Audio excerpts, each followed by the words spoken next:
Hola, ¿qué tal? ¿Cómo les va? Seguimos ahora en la última charla de esta primera edición del Forbes Talk CFO. Estamos con Javier Timmerman, Managing Partner de AdCap Group, financiero y co-founder de Banza. Javier, ¿en qué lugar del mundo estás en este momento? Buenos días. Estoy en Estados Unidos. Bueno, muchas gracias por estar acá compartiendo con nosotros este encuentro. Y la primera pregunta, Javier, que te la han de haber hecho muchas veces, pero para este momento en particular, es cómo se le explica a los inversores de los Estados Unidos la coyuntura de la Argentina.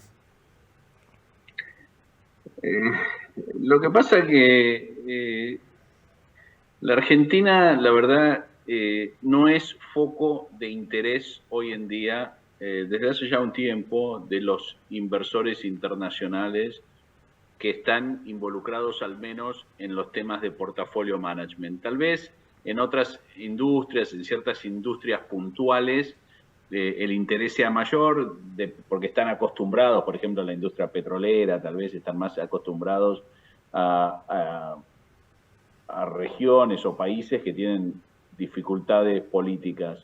El tema de los inversores en activos de renta fija o de renta variable, los vaivenes de los últimos años han hecho que se redujo mucho el interés y la capacidad de la Argentina de atraer esos fondos.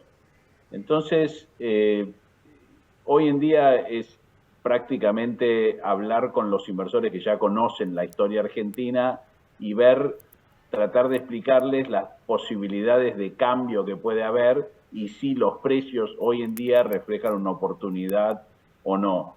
Pero no es fácil porque hay un tema de credibilidad y reputacional muy alto y cada vez cuesta más involucrar a diferentes inversores, diferentes tipos de inversores en la Argentina. Y en base a lo que acabas de comentar, Javier, ¿esos precios que están tan bajos reflejan una oportunidad o, como siempre sabemos, pueden caer aún más?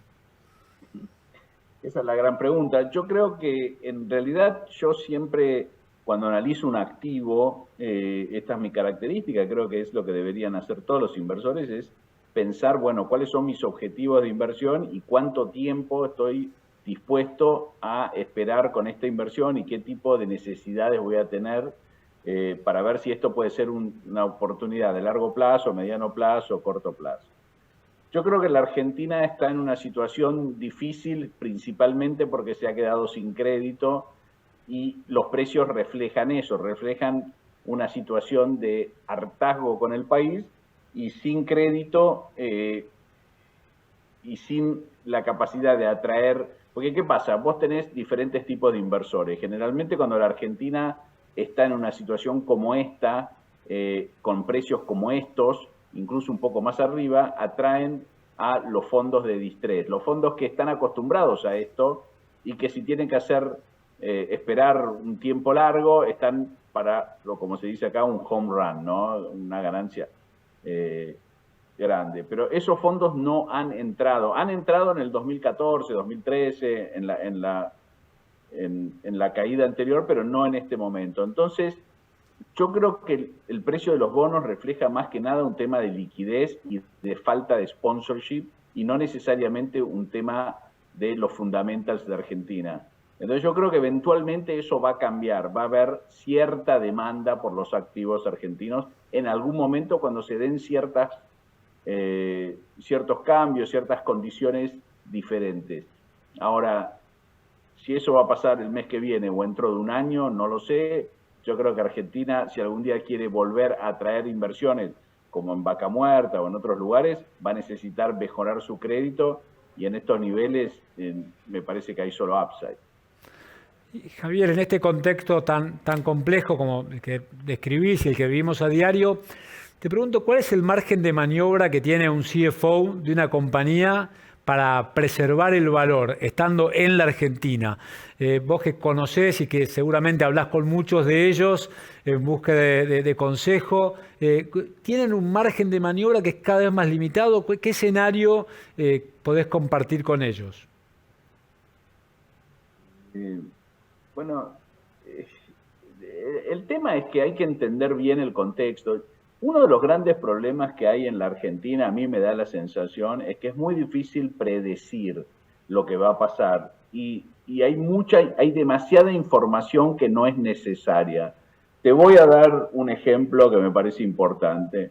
Yo, la verdad que tuve la suerte en Estados Unidos de conocer mucho al que fue durante muchos años el CEO de Goldman Sachs, que empezó siendo un colega mío en Goldman haciendo más o menos lo mismo, y después él progresó mucho más y llegó a CEO. Y una vez hablando con él me dijo, mira, yo como CEO estoy el 95% del tiempo pensando en ese 5% de cosas que pueden salir mal y pueden voltear la compañía. Entonces yo, repito, el 95% de mi tiempo se lo dedico a ese 5% de, llamémoslo, cisne negro que puede hacer hundir mi compañía. Y en la Argentina, la realidad es que ese 5% en realidad es el 95%, porque hay tantas cosas acá que hay que pensar, mirar, que pueden salir mal, no son solo 5% esa posibilidad de que las cosas anden mal, son mucho más. Y parte de eso es porque hay mucha situación binaria en la Argentina. Puede pasar una cosa, puede pasar el extremo contrario. Entonces hay que manejar las empresas de una manera mucho más conservadora que en otros lugares, porque no vas a tener la oportunidad de financiar un momento difícil por algo inesperado. Y esos son los momentos en que generalmente las empresas entran en dificultades. Entonces, lo que hay que tratar de evitar es las apuestas binarias. Tomemos un ejemplo del pasado para tener una idea. El año es el 2019, están las PASO, todos sabemos lo que pasó en las PASO, etcétera, etcétera. Pero ¿cómo, si nosotros hablamos con los expertos en ese momento, los diferentes economistas, los diferentes politicólogos, etcétera, todos creían que no iba a pasar lo que pasó? Entonces, claramente la información no funcionó. Cuanto más información, peor estabas. Después de las PASO, se pensó que el gobierno de Alberto Fernández iba a ser de una manera, terminó siendo de otra. Eso tampoco funcionó. Entonces, consultores, politicólogos, economistas, todos no funcionan para tratar de entender cuál es el mejor manejo más conservador de una empresa. Entonces, yo creo que hay que concentrarse en los negocios, cada empresa en su negocio, de la manera más conservadora, pensando claramente que necesitas siempre tener caja disponible, ¿no? Porque si vos mirás en el mundo, las empresas quiebran por demasiado leverage, generalmente por demasiado leverage, de la manera que lo quieras llamar. Leverage porque no te quedaste sin caja, leverage porque no te renuevan los préstamos, leverage por lo que sea. Entonces, lamentablemente, en Argentina hay que crecer de a poco porque no podés apalancarte. En definitiva, lo que estoy diciendo es, en países con contextos tan binarios, lo mejor es reducir mucho el apalancamiento, cosa que no es bueno para una empresa que tiene un buen proyecto y quiere crecer y cree que tiene un buen modelo de negocios, pero hay que hacerlo y estar hedgeado lo más posible, porque es muy difícil predecir y la información generalmente no es buena.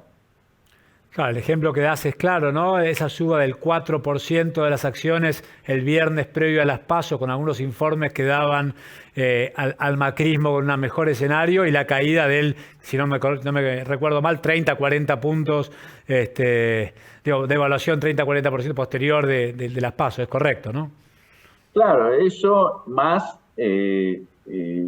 toda la información que circuló de muchos expertos, etcétera, etcétera. Yo creo que en la Argentina hay un sesgo a buscar cierta información.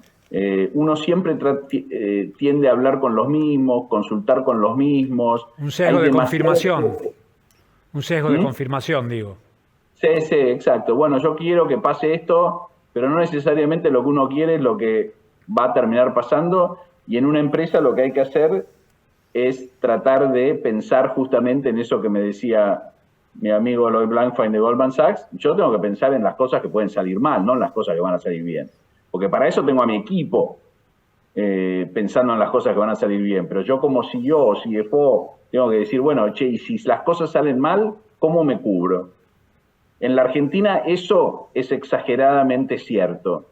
Entonces tengo que estar pendiente de eso, una nueva regulación, tengo leyes laborales también muy, muy estrictas, entonces no es que yo puedo decir, bueno, voy a reducir mi fuerza laboral ante cierta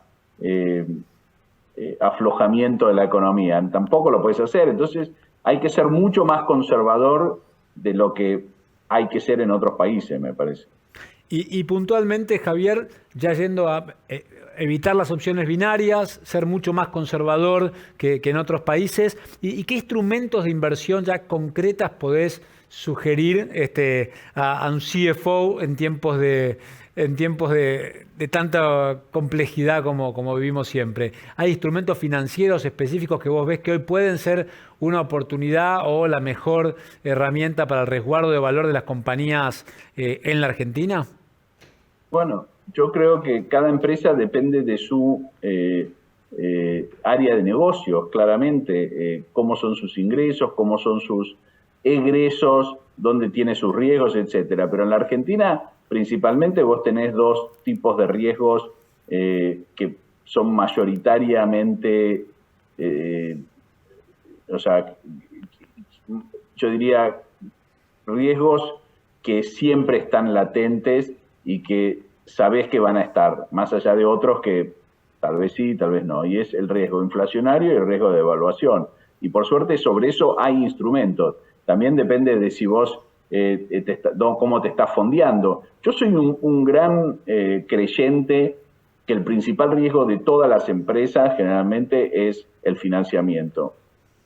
Quedarse sin financiamiento y estar demasiado apalancado. Entonces, depende de dónde venga tu financiamiento, es donde vos tenés que cubrirte, porque es ahí donde vas a tener tu principal riesgo. Me quedé sin caja, ¿qué hago? Tengo que repagar un préstamo, ¿qué hago? Y ahí tenés los instrumentos, tenés ya sea instrumentos que nosotros, por ejemplo, en ARCAP tenemos nuestros fondos Dollar Link, nuestros fondos que te cubren contra la inflación. Después, si tenés fondeo por parte de alguna entidad extranjera, deberás cubrir el riesgo convertibilidad, riesgo brecha. Son las 3-4 cosas, me parece, más riesgosas para la Argentina. Y después, claramente, depende de tu insumo. Nosotros estamos en una empresa financiera, no tenemos insumos. No tengo que pensar en abastecerme de cosas que necesitaría para mantener mi negocio. Pero claramente yo lo que me doy cuenta es que en la Argentina, o sea, yo trabajé toda mi vida en Bear Stearns, en Estados Unidos. No teníamos un problema de financiamiento hasta que lo tuvimos y cerró la compañía, claramente. Pero mientras tanto uno iba desarrollando sus negocios sin pensar en eso. Teníamos capital, podíamos innovar, etcétera, etcétera. En Argentina todo eso forma parte de una estrategia mucho más conservadora, donde tenés que tener gente dedicada a eso. Y creo que es importante pensar por ese lado y no solo por el tipo de negocio que vos tenés. Porque hoy en día podés tener una idea genial, podés tener una ejecución muy buena, podés tener inversores buenos, pero si te falla la pata financiera, la pata que si no tuviste una buena, ¿cómo se dice? Una buena proyección sobre las variables inflacionarias, dólar, etcétera, etcétera, fracasás con un gran negocio. Y eso es lo que tenés que tratar de evitar en la Argentina. Y Javier, ya yendo a la coyuntura absoluta, con el cambio del ministro de Economía, con medidas que que se van evaluando sobre la marcha, con un nuevo, con Rubinstein ahí a punto de sumarse al equipo. ¿Cómo imaginás el contexto económico de la Argentina de los próximos meses, sabiendo o tomando como punto de partida que lo más difícil siempre es predecir, ¿no es cierto? Pero sin acceso al crédito, sin dólares y en un contexto tan complejo.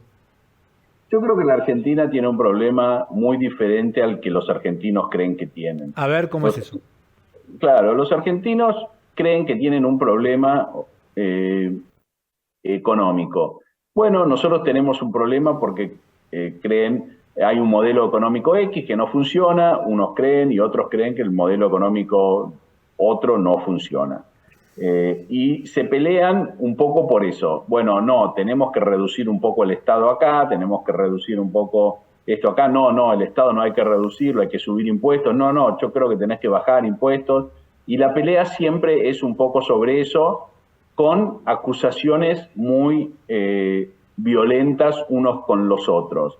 Yo creo que ese es lo que los argentinos creen que es su debate. Y yo creo que los inversores te están mirando otra cosa afuera, que es la capacidad que tiene el país de generar consensos. Cuando el embajador americano en Argentina dijo, bueno, pero ¿por qué no se ponen de acuerdo ahora? ¿Por qué tienen que esperar hasta las elecciones? Es un poco lo que piensa el inversor. Y lógicamente piensa eso, porque ve un país a la deriva en el sentido económico de los últimos, no sé, 30, 40, 50, 60, 70, ponerle la cantidad de años que quieras, y todos dicen, bueno, no, tenemos que buscar consensos, pero después. O sea, todos dicen, no, entonces el tipo dice, bueno, ¿por qué no buscan ahora consensos? Entonces, no, ahora no puedo, porque ahora no, etc. Y eso es un poco lo que asusta a los inversores afuera. La incapacidad argentina de generar 2, 3 o 4 consensos, sabiendo que esos consensos van a estar y van a quedarse en el tiempo, no importa si es un gobierno o si es otro. Hoy en día vos tenés un equipo económico. Asumí que la historia empieza hoy. Empieza hoy 23 de agosto, ¿no? Y tenés este equipo económico con estas políticas. No son tan diferentes, son diferentes claramente, pero no son extremadamente diferentes a las de la oposición, ¿correcto? Entonces, podrías lograr un consenso, pero no se logra porque hay un tema político de por medio que impide que se logre eso. Los inversores creen que esa política que impide que este consenso se logre no se va a solucionar en el corto plazo, entonces la inestabilidad hace que no quieran invertir en la Argentina. Y mientras tanto acá se sigue discutiendo ese modelo que no es lo importante. Si la Argentina el día de mañana tiene un déficit de 2.5 del producto, o 2.3, o 2.8, o 3.1, no es la clave por la cual hoy en día nuestros bonos rinden lo que rinden. Es todo un conjunto de una dinámica de toma de decisiones, dinámica política, etcétera, etcétera, que va contra lo que esperan los inversores hoy en día de un país. Y eso acá no penetra, cuesta penetrar, ¿entendés? No lo podés compartir con nadie porque te dicen, sí, claro, pero lo que pasa cuando nosotros lleguemos al gobierno, dicen unos, y hagamos todo lo contrario, entonces ahí sí nos van a creer. Y no es así. ¿Y cuánto influye en esto, Javier? Que si es un logro de la región ese consenso o esa estabilidad, ¿no es cierto? Está el ejemplo de Lula con Meireles en su momento, de Evo, de los gobiernos en Chile, de Piñera, Bachelet, incluso ahora Boric, que pone de ministro de Economía al expresidente del Banco Central. Perú pasó en todos los países. En Colombia, yo soy muy amigo del ministro de Finanzas de Colombia. Un profesor de Yale, con muchísima credibilidad, fue presidente del Banco Central, fue director del Banco Central con el gobierno anterior. O sea, el gobierno más de derecha de Colombia tenía de director del Banco Central a la persona que Petro, líder guerrillero, ex líder guerrillero, pone de ministro de Economía. Ahora, ¿vos creés que no habría grieta en Colombia entre los... Vos imaginate que el presidente es un ex guerrillero.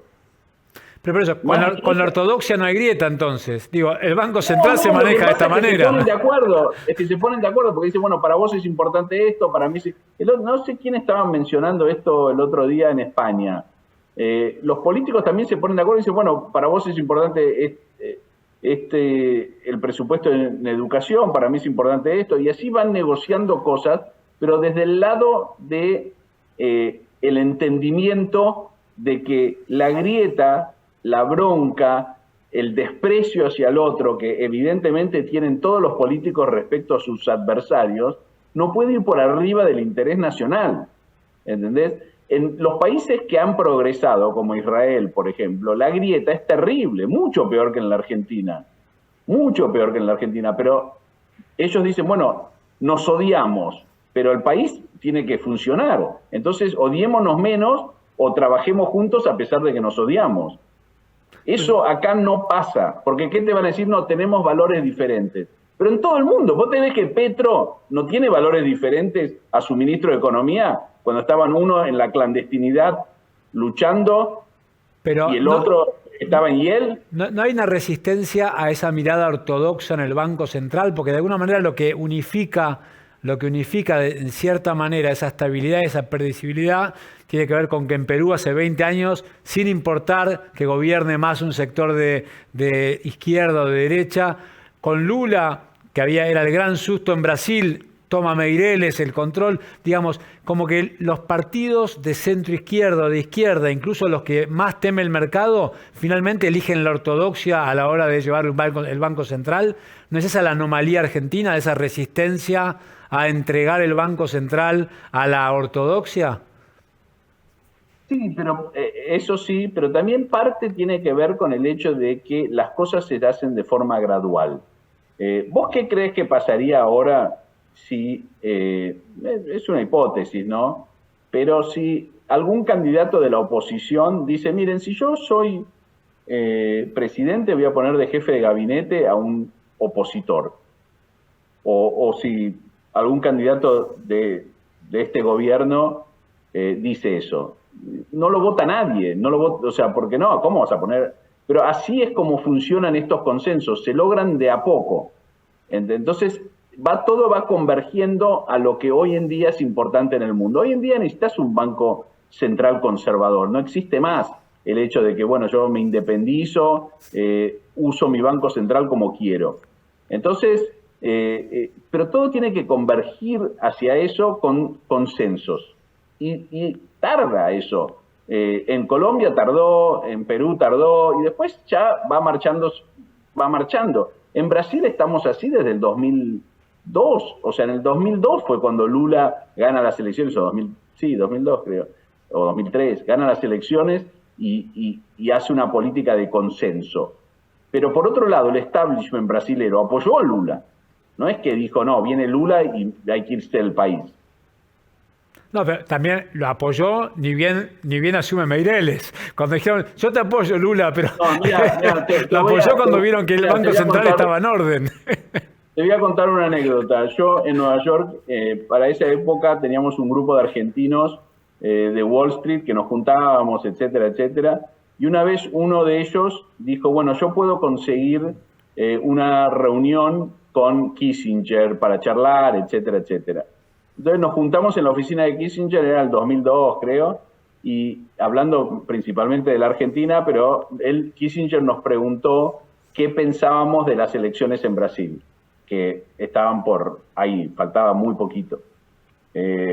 Y todos los que estaban ahí, colegas míos de ese momento, eran principalmente analistas de Wall Street, no traders. Yo era uno de los pocos traders, por eso tenía opiniones menos... no tenía una opinión tan elaborada sobre qué iba a pasar en las elecciones. Pero estaba el analista de Goldman Sachs, estaba el analista de Deutsche, argentinos. Y ante la pregunta de Kissinger, todos dijeron, mira, va a tener que perder Lula, porque si gana Lula es un desastre, va a ser un desastre, va a retrocederse todos los avances que hubo en Brasil, etcétera, etcétera. Y Kissinger escuchó a cada uno y dijo, qué raro, porque yo acabo de volver de Brasil, todos me dicen que va a ganar Lula, mis amigos empresarios, dice Kissinger, y todos me dicen que va a ser un gran gobierno. y todos los representantes del mercado estaban equivocados. O sea que en Brasil ya desde antes de las elecciones hubo un impulso a moderar a Lula, a acercarlo, y el establishment terminó apoyándolo en esas elecciones del 2002. Nosotros somos mucho más binarios, y eso hoy en día asusta mucho a los inversores. Cuando un grupo, o sea, cuando vos estás en el gobierno y decís, si gana la oposición va a haber una guerra civil, o si estás en la oposición y decís, si no ganamos nosotros, o sea, todos estos escenarios catastróficos que tanto el gobierno dice que va a ocurrir si gana la oposición y la oposición dice que van a ocurrir si no ganan ellos, alejan a los inversores. Javier Timmerman, Managing Partner de AdCap Group, muchas gracias por esta charla con Forbes Argentina en este CFO Talk. Gracias a ustedes por invitarme. Gracias, Javier. Muchas gracias a todos los que siguieron esta charla. Pueden verla en la web forbesargentina.com y en nuestras redes sociales. Nos vemos muy pronto.